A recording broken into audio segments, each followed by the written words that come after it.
નમસ્કાર વાલા વિદ્યાર્થી મિત્રો, હું પરમાર સર આપનું સ્વાગત કરું છું. સેમેસ્ટર 2 હવે પૂર્ણ થઈ ચૂકી છે. આજે આપણે ડિપ્લોમા સેમેસ્ટર 3 ની શરૂઆત કરવી છે. તો ડિપ્લોમા સેમેસ્ટર 3 ની અંદર કોમ્પ્યુટર અને આઈટી બ્રાન્ચની અંદર આવતો સબ્જેક્ટ એટલે કે ડેટા સ્ટ્રક્ચર. તો ડેટા સ્ટ્રક્ચર જે છે એની ઇમ્પોર્ટન્સ ખૂબ જ બધી છે, પણ આપણે ડિસ્કસ કરીશું કે ડેટા સ્ટ્રક્ચરની ઇમ્પોર્ટન્સ છે શું.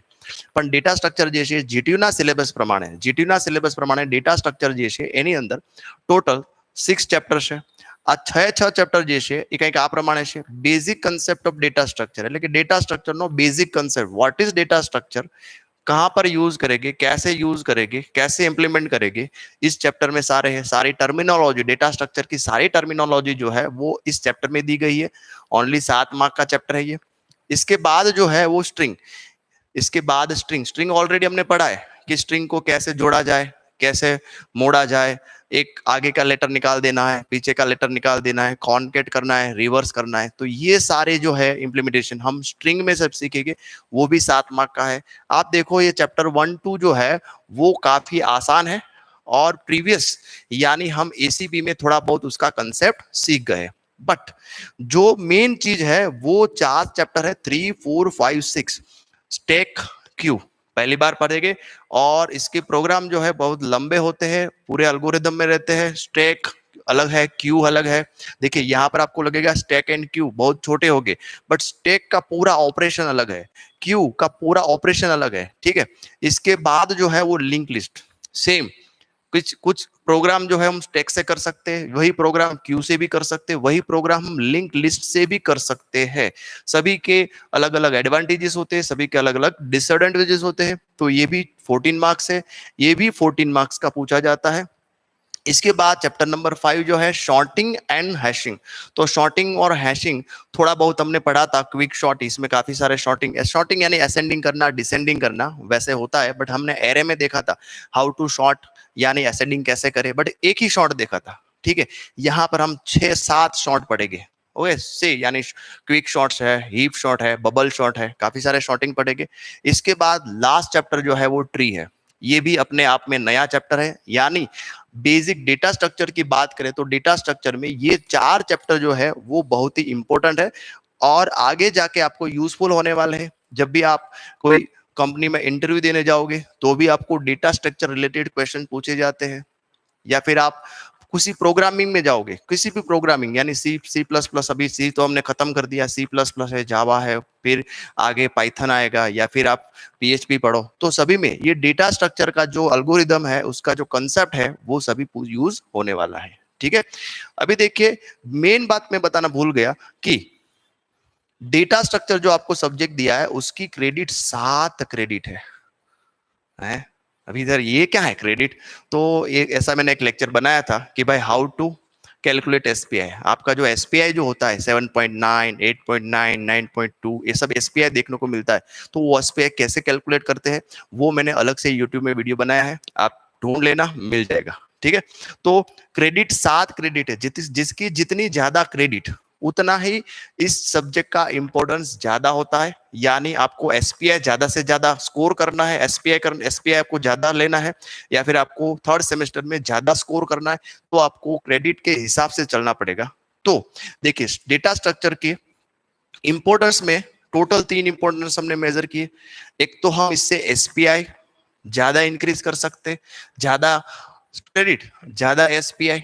ठीक है. इसका मतलब हमारा स्कोर ज्यादा हो सकता है. यदि इसमें आपने प्रॉपर ध्यान दिया तो आपका स्कोर जो है वो ज्यादा हो सकता है. दूसरा, यदि आप प्लेसमेंट यानी कभी भी आप प्लेसमेंट में गए हो, प्लेसमेंट यानी अभी आप छोटे हो, डिप्लोमा में पढ़ रहे हो, बट आप देखिए डिप्लोमा के बाद यदि आपको किसी कंपनी में जॉब करना है, okay, with IT officer, okay, तो आपको प्लेसमेंट में जाना है तो यानी इंटरव्यू देना पड़ेगा. तो इंटरव्यू के दौरान आपको स्टैक पूछा जाता है, what is stack, what is Q, कैसे काम करता है, लिंक लिस्ट पूछा जाता है. ये सारे क्वेश्चन जो होते हैं वो प्लेसमेंट के दौरान पूछे जाते हैं. ठीक है. तो एसपीआई सारे कैलकुलेट कर सकते हो आप. इसके ज्यादा से ज्यादा एसपीआई आप गेट कर सकते हो. प्लेसमेंट में भी आप ये यूज कर सकते हो, और खास करके जॉब ओरिएंटेड. ठीक है. जॉब ओरिएंटेड या फिर नेक्स्ट सेमेस्टर में जो भी सब्जेक्ट्स आएंगे उसमें आपको प्रोग्रामिंग में हेल्प मिल जाएगी इससे. ठीक है. तो डेटा स्ट्रक्चर जो है उसके इंपॉर्टेंस काफी सारे हैं, बट 99% बच्चे या फिर 99% टीचर भी नहीं जानते कि एक्चुअल डेटा स्ट्रक्चर है क्या। ठीक है, तो हम इसको पूरी लेंथ में पढ़ेंगे। ऐसा नहीं है कि चलो आपको जो सिलेबस में दिया है उतना ही पढ़ेंगे, उससे भी थोड़ा ज्यादा मैं डीपली ले जाऊंगा आपको डेटा स्ट्रक्चर में कि व्हाट इज डेटा स्ट्रक्चर। यहां पर मैं आपको डेटा स्ट्रक्चर की ओनली डिफाइन समझा देता हूं, फिर हम आगे के लेक्चर में पढ़ेंगे, डोंट वरी। तो डेटा स्ट्रक्चर होता क्या है? ठीक है, आपके माइंड में होगा sir data structure, what is data structure? Mostly in the earth, earth के अंदर जो भी नाम रखा गया है उस नाम का कुछ ना कुछ मीनिंग निकलता है, यानी उस नाम से हमें कुछ ना कुछ नॉलेज मिलता है, वैसा ही नाम रखते हैं। तो यहाँ पर डेटा स्ट्रक्चर का नाम डेटा स्ट्रक्चर क्यों रखा है, चलो देखते हैं। इसको हम रिमूव कर देते हैं। आई थिंक आपको समझ में आ गया है डेटा स्ट्रक्चर के सिलेबस के बारे में। आगे बढ़ेंगे हम। डेटा स्ट्रक्चर क्या है वो समझने का प्रयत्न करते हैं। चलो वो समझने से पहले मैं आपको एक क्वेश्चन पूछता हूं, उस क्वेश्चन का बराबर से पहले सोचिए फिर जवाब दीजिए। मान लीजिए आपके पास एक कपबोर्ड है जिसमें आप अपने क्लॉथ्स रखते हो। आपके पास एक कपबोर्ड है और जिसमें आपको अपने क्लॉथ्स रखने हैं। तो आपने मीन्स आपके जो क्लॉथ है वो किस प्रकार से रखते हो, यानी इसमें भी टाइप्स होते हैं कि भाई चलो एक जीन्स वाला टाइप है, दूसरा जो है टी शर्ट्स है, शर्ट्स है, इनरवेयर्स है। ओके, और नए फंक्शन है तो नए मीन्स फंक्शन है तो फंक्शन के लिए अलग क्लॉथ्स होते हैं, फिर स्कूल के लिए अलग क्लॉथ्स होते हैं, कॉलेज के लिए अलग क्लॉथ्स होते हैं। ठीक है, काफी सारे डिफरेंट डिफरेंट टाइप्स के क्लॉथ्स रहते हैं हमारे पास। और आपके पास एक कपबोर्ड है, तो आप उसको कैसे मैनेज करोगे? यस, आप डिफरेंट डिफरेंट रो बनाओगे, डिफरेंट डिफरेंट रो बनाओगे और उसमें सभी प्लेस करोगे। ऐसा ही आप आंसर दिया। बट यदि मान लीजिए सारे जो क्लोथ है वो उसने आपने उठाया और कपबोर्ड में डाल दिया, तो क्या होगा? सर कपबोर्ड भर जाएगा, जैसे हम खोलेंगे वैसे सीधा माजरा जो है हमारे ऊपर आ जाएगा। हाँ, ऐसा ही होगा। बट यदि आपने ऐसा किया, मान लीजिए मैंने किया, चलो मुझे बहुत आलस आ रही है, मैं आलसी मानस हूं, और मैंने सारे क्लोथ जो है, मेरे सारे क्लोथ जो है यानी डिफरेंट डिफरेंट टाइप के सभी क्लोथ्स मैंने इकट्ठा कर दिए और सारा उठा के कपबोर्ड में भर दिया।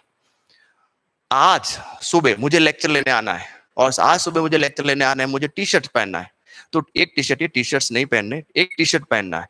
और मुझे मेरे माइंड में क्लियर है कि मुझे आज रेड कलर का टी शर्ट पहनना है, या फिर ब्लू कलर का टी शर्ट पहनना है, या फिर ब्लैक कलर का टी शर्ट पहनना है। तो मैं क्या करूंगा? मैं कपबोर्ड में पूरा का पूरा अंदर घुस जाऊंगा और उसमें से ढूंढने लगूंगा, कहां पर है, कहां पर है, कहां पर है, ऐसे ढूंढने लगूंगा। बट क्या मालूम आपको, क्या लगता है मुझे प्रॉपर टाइम में मिलेगा वो टी शर्ट? नहीं मिलेगा। एक्सक्यूशन टाइम जो है वो ज्यादा हो गया, एक्सक्यूशन टाइम जो है वो ज्यादा हो गया। यानी मेरी एक्सपेक्टेशन ऐसी थी, मुझे with in a minute, with in minute नहीं, विद इन 30 सेकेंड मुझे मिल जाना चाहिए, सर्च करना चाहिए, मीन्स विद इन 30 सेकेंड मुझे मिल जाना चाहिए। बट मिला मुझे? नहीं मिला। मैंने 5 मिनट तक ढूंढा फिर भी मुझे वो टी शर्ट नहीं दिखा। तो आप समझ रहे हो कि इससे क्या करना चाहिए? मान लीजिए मुझे इजी एक्सेस करना है, पूरा कपबोर्ड का इजी एक्सेस करना। इजी एक्सेस करना मतलब टी शर्ट इंसर्ट करना, या फिर कोई क्लॉथ इंसर्ट करना, क्लॉथ को डिलीट करना, क्लॉथ को अरेंज करना, या फिर काफी सारे ऑपरेशंस रहते हैं। तो सारे ऑपरेशन जो है वो इजी एक्सेस कर सको, उससे उसके लिए क्या करना चाहिए? तो सर उसके लिए आप सभी क्लॉथ जो है उसको प्रॉपर अरेंजमेंट में कपबोर्ड में सेट करिए। समझ में आया कि नहीं? प्रॉपर अरेंजमेंट में यदि आपने इस कपबोर्ड में रख दिया, ओके, तो आपको इजी मिल जाएगा।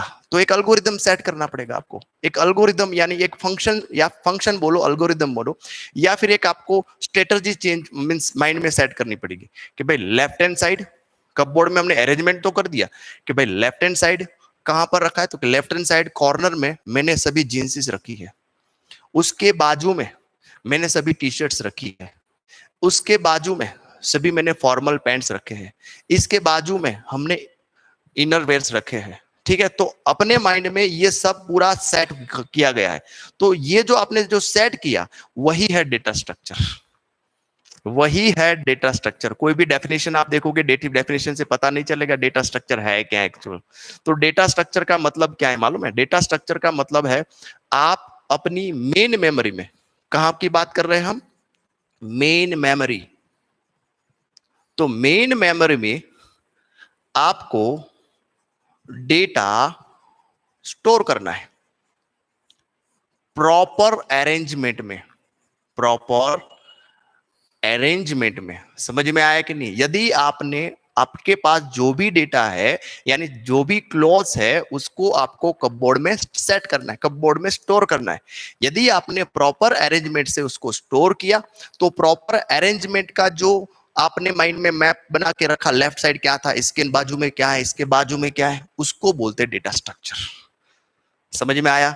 इससे होता क्या है? डेटा स्ट्रक्चर करने से क्या होता है? डेटा स्ट्रक्चर करने से हमें काफी सारा फायदा होता है।